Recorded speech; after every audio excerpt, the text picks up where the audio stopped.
Hey, hello, my name is Rodrigo Rodas. I'm the chef at Native Tongues Taqueria. My name is Fernando Castro. I'm the sous chef at Native Tongues Taqueria. Today we're gonna show you how to prepare this, our take on St. Valentine's Day. These are the dishes we most love and we like to prepare for our beloved. For my wife personally, I like to do ceviches. Actually, when we met, this is the first dish we shared, so that's why for me it's very important to share with you, and I hope you will really enjoy it. And I'm single, but I like to do this for whatever special girl pops up over there. I feel this is a special dish, represents not only Mexico, but I feel like both of us on our way, yeah. So we're gonna blanch the shrimps. First of all, we need to clean the tail. For that, we have these beautiful shrimps over here. So it's very important that you choose your favorite protein. We love to make it with shrimps. You can use any kind of white fish, and just feel free to choose what you like to do. In this case, we're gonna blanch it in water. Another way to do it is like a ceviche. So you just let it rest in lime juice or any kind of acidic liquid. So one of the reasons we blanch the shrimp is to get that texture. It's a creamy texture. We're only gonna blanch it for 10 seconds. Right after that, we're gonna give a shock of temperature on a bath of ice, which is gonna make sure that we maintain that creamy texture on the shrimp. As you can see, I'm cleaning right here the shrimps. We can see they have a little skin tail over here. So what we have to do is very easy. Just push it up a little bit out, and you make sure the complete shrimp stays on the as it is. Once we have them clean, in this side we already have our water is boiling. We're gonna give a little punch of salt so we have that flavor pop up. Right away we're just gonna pass to blanch it for 10 seconds. Use here. You can do this, or as I said, you can do it more like a ceviche and just let it rest in lime juice for about 30 minutes to 1 hour. Make sure your water is very hot and it's boiling before you drop your shrimps in it. It's super fast the way it's gonna cook, especially with shrimps. We don't want to overcook them. So as you can see, it is not completely white in the center. That's how I like it. Perfect. So as you guys can see, we already give the shock of temperatures to all of shrimps. We're just gonna put them just right here so we can get rid of this bowl. And we're gonna pass to start the preparation for we're gonna butterfly the shrimp. The cut is just right in the middle where the vein's supposed to be. As soon as we have that, we're gonna pass to start cutting the vegetables. Remember, the most important part of this is to share and to be together. So I want everyone to be involved in it. We have this orange juice. We're gonna cut it in half. Later on, we're gonna use it for a different recipe. So for this one, only 1/2 of the orange. Correct? This is your base of cocktail sauce that we prepare at Native Tongues. So we're gonna drop it all inside the bowl. You can use any kind of bowl you have at home. So now we're gonna squeeze the orange juice. Make sure you get all the juice out of it, and actually get some pulp. That's gonna give us more texture. We're gonna cut this onion on a fine brunoise, or like a small dice cubes. The way we're gonna do it is just very thin. Yeah, the onion is gonna help us enrich the flavor of our cocktail sauce. So the base I gave you, it's already very flavorful, but we're gonna enhance it with all these vegetables. And at the same time, the tomatoes and the avocado will become part of the garnishes, part of the essential part of the dish actually. So now we have here all the orange juice already squeezed in. So we are going with the tomatoes right now. Same thing with the onions. We're gonna do diced tomatoes so we can mix it up and we have similar textures on the cocktail. And then we're gonna pass with the avocado, Rodrigo. Yep. Perfect. For this type of dishes, the way you will decide how small or how big you want your veggies is basically the size of your protein. So here we have the size of the shrimps, right? You don't want your onion or your tomatoes to be bigger than this. So that's essentially that, but feel free to play with it. Okay, we're gonna start mixing the shrimps. This is a dish you can prepare ahead, so maybe you can make it earlier during the day before you prepare the actual dinner. That's gonna help all the flavors come together. I'm gonna do a chiffon now with this so we can mix it up with our cocktail and the rest of the vegetables. Just this way, we're gonna roll it up the lips. And again, by not doing pressure to the lips, we're gonna only slice it so we can have those beautiful green colors on the dish. Yeah. We're gonna mix all the vegetables with our shrimps and sauce. So you can see it starts to become colorful and a dish by itself. All the sauce that looked super runny and like just something apart, it becomes part of the same thing. This is how it has to look, okay? So once we have all mixed it up, as you guys can see here, we're gonna start with 2 spoons, mix it up with a little bit of the avocado that we have here so we can have bites of everything in each side. We're gonna use a little bit more of shrimp cocktail right here. We're missing the avocados only and a little bit of cilantro on top. We have this chili salt. It's basically a salt mixed with dried chilies that have been dehydrated and then blended into powder. So that's gonna give it an extra touch. But we're gonna taste it first to make sure it needs it for us. All right. I think it is amazing. I think it's good. It doesn't need anything else. But again, some people like it saltier, some people like it spicier. I'm just gonna finish it with a touch of cilantro. That should be it. I think there is nothing better than tortilla, right? So we can mix it up with a little bit of the shrimp cocktail, and that's good to go. So right now we're gonna prepare, I like to call it mahi mahi Mayan or Mayan mahi mahi. Originally, it's a dish prepared in the peninsula of Yucatan in Mexico City. In the south of Mexico. The original name is stick and shake, but in this case it's gonna be some Valentine stick and shake. We have these beautiful mahi mahi pieces here, if you guys can see right away. We're gonna use a little bit of olive oil and we're gonna season it. After that, we're gonna wrap it up on our hoja santa and it's gonna give that muy bueno flavor. We're gonna put some olive oil on it. And then if you want to make me the favor, just to sprinkle some little salt on it and I'll wrap it up.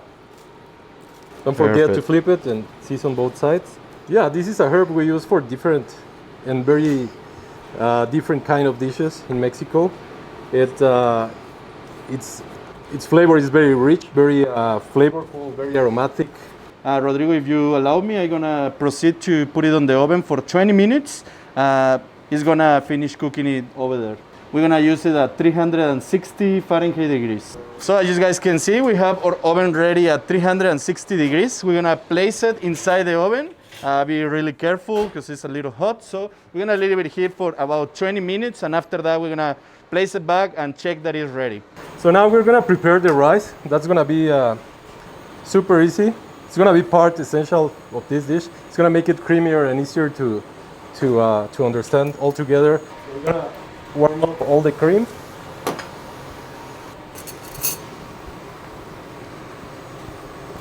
We're gonna go with half of the butter. This has already been measured, so then you can drop your rice in it. All right. It's gonna take just maximum 2 minutes. So, and this is the rice. This is how it has to look. As you can see, you don't see the butter, you don't see the cheese anymore. So it all became part of the same. All right, in a different pan, we're gonna finish our sauce. It's been seasoned already, but remember, always taste everything. I think it's good. Now I'm gonna proceed to add my butter. We're gonna finish it with the rest of the butter that we saved before. And just wait until the butter is completely melted, and that's all. That's all for this sauce. It doesn't need to be all the time on high heat or anything. Just make sure all the butter is integrated into the sauce. So we are back to the oven. We're gonna make sure our fish is completely done and we're gonna show you how we can make sure at home that this is completely done. One of the best things to make sure, and easy ways to make sure that the fish is completely done, and if you don't have a thermometer at home, is grabbing a fork. We're gonna put it just right on the middle, if you guys can see. And if it goes smoothly to inside, that means it's completely done. Otherwise, if it's a little hard to go inside, I will put it back a little bit until it's done. So we have our three elements that we're gonna present on this dish. We're gonna use first our rice here. We're gonna grab a spoonful of rice and we're gonna place it on the plate. And then we're gonna use this beautiful piece of mahi-mahi that we already cooked in the oven. This beautiful sauce that Rodrigo made seconds ago. Don't forget, this dish is meant to be for two, right? So we're plating individually the fish, but later on we're gonna present it with a salad that is meant to share. So we want it to be all part of the same. The ceviche became part of one whole dish that is for two people, right? We want everyone, we want both of you to be sharing the same dish. So in this case, we just do the fish like this. We finish it with a couple of sprigs of parsley, right? Yes. So we just want some aromatics. We're gonna use this parsley for the salad as well. That's all, super simple. We have a lot of flavors. That's all we want, right? We want a very light, rich dish for you to enjoy. All right, now we're gonna prepare the salad. This is a herb salad. It's basically cabbage, kale, some freshly picked herbs, and we'll go through it with you. Fernando is gonna cut the cabbage. Perfect. From this side, we have this beautiful cabbage. Again, always remember to be careful while we're using knives on everything. I make sure always my knuckles are protecting the knife. We're gonna do a rough cut, not too thin, a little bit thinner, so we can enjoy that texture on the salad. I'm gonna be passing all the ingredients to Rodrigo. So we're gonna put this in the bowl, Rodrigo. Perfect. And then when I proceed to keep cutting the other ingredients. All right, now for the herbs, we're just gonna take the most beautiful leaves you can find from our mint. We're gonna grab some from cilantro as well, and a few more from our parsley. Just gonna add, Rodrigo, the kale just right to the salad. We have it ready here. Thank you, Fer. So we got all the herbs. We got the kale in. Perfect. Do you want to squeeze this orange juice? Of course. So we're gonna make sure while squeezing, not only getting the juice out of the orange, but we also want that beautiful pulp that can add a little bit texture to the salad. So whenever you have a bite, you're also gonna find that texture that the orange is gonna give us. As you can see, I'm just scraping the pulp out of it. We're gonna season with our chili salt, just a little bit. We're gonna mix in some cranberries, just for the sweetness and to balance the flavors of this salad. So we got sweetness, we got the tangy flavors of the orange. We got these aromatics from the fresh herbs. And the last thing will be just the olive oil, right? This will be the perfect side for our fish. It's gonna help balance, and it goes perfectly with the chicken chick because of the sweetness of the orange. So it naturally makes sense with this dish. As I said before, just feel free to taste it, and if you feel it needs a little bit more, you can use your chili salt. We're gonna finish it up with a little bit of our fresh herbs. We pick it up today, just especially for this dish for you guys. And this is the cabbage and fresh herbs salad for our chicken chick Mayan fish. All right, now we're gonna prepare the crepes. That's our dessert. Of course, so we're gonna give you guys these ingredients. Of course, at the very beginning, we're gonna melt the batter, right? So we're gonna have melted for ready to use it after on the mix that we have here. So as you can see, we have the flour ready. We have here our vanilla mixture with eggs and also the milk that we're gonna be using for mixing everything up. Right, Rodrigo? So we're gonna start adding up the flour. So before this, don't forget to sift your flour. That's gonna help you avoid lumps in it.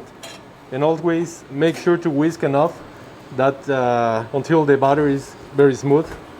So we already have our batter right beside, just melted already, just to put it right on the mixture. We're gonna only use half, Rodrigo, so we can use the other half for the pan to use it with the crepes. So I'm just gonna proceed to put it in here. And just don't forget just to keep mixing everything up. Perfect. So we are getting to the point that we don't have any lumps in here. We can see we have a uniform mixture, so that's what we want for this. All right, we have our hot pan. We're gonna spread some butter in it. Voila, that's enough, just a little bit. We're gonna add 1.5 ounces of the butter. We're gonna let it run all around the pan. Make sure it covers all the surface. If you need a bit more, just go for it. Just make sure you make a very, very thin layer. Here you can see the color of the crepe. That means it's getting ready to be turned, right? To be flipped. You can use a spatula, you can use a toothpick. All we want to do is separate it from the edges. Just be careful. Once you get it, flip it. All right? We're gonna let it cook for 10 more seconds. And then we're gonna reserve all the crepes. We're gonna go one by one. While one person does this, the other one will be doing the flambé strawberries, or you can finish all your crepes and then go for the flambé. Perfect. So we're gonna make sure that we have a pan that we can use. We're gonna have our ingredients or mise en place ready to go. Rodrigo is helping us and doing the cleaning of the strawberries. And as you guys can see, we have everything else ready to go on this side. The first thing we're gonna do is we're gonna put some butter. We're gonna use our butter, Rodrigo, on the heating pan. Wonderful. So we're gonna make sure it's ready to go right away. The strawberries, we're gonna cut them in quarters. It doesn't need to be too small, but it's gonna make it easier and it's gonna release all the flavor on the pan, right? Second thing, we're gonna add the sugar that we have already right beside Rodrigo, so I'm adding it this way right now. We're gonna make sure everything is well mixed before we add the rest of the ingredients. As you guys can see, we have our batter ready to go. We're gonna just grab these beautiful strawberries. Rodrigo used cut for me. So just make sure you let it cook enough because we wanna create this caramel in the pan. We want the sugar to cook to the point that it develops this yummy flavor, right? Let it cook.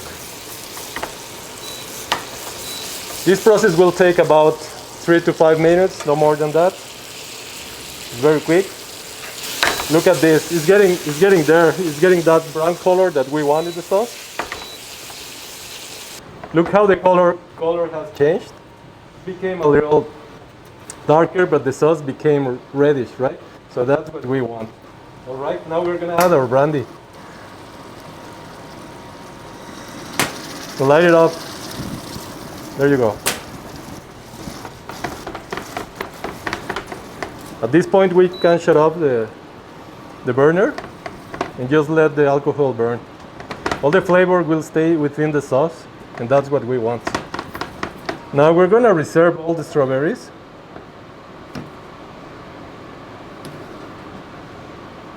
We're gonna save them for the garnish. And with all the caramel and the sauce, we're gonna finish the sauce that is gonna be covering our crepes, okay? Okay, we're gonna finish our sauce with the cream. Just put it in. And mix it slowly. We're gonna grab our crepes. You can see it's very thin, right? That's how you want it. We're gonna soak it slightly into the sauce. And then we're gonna fold it into triangles. All right?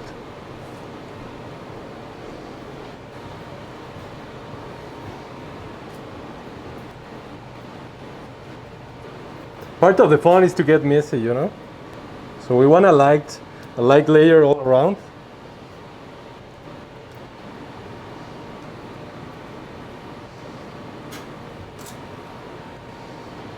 And now we're gonna finish it with strawberries.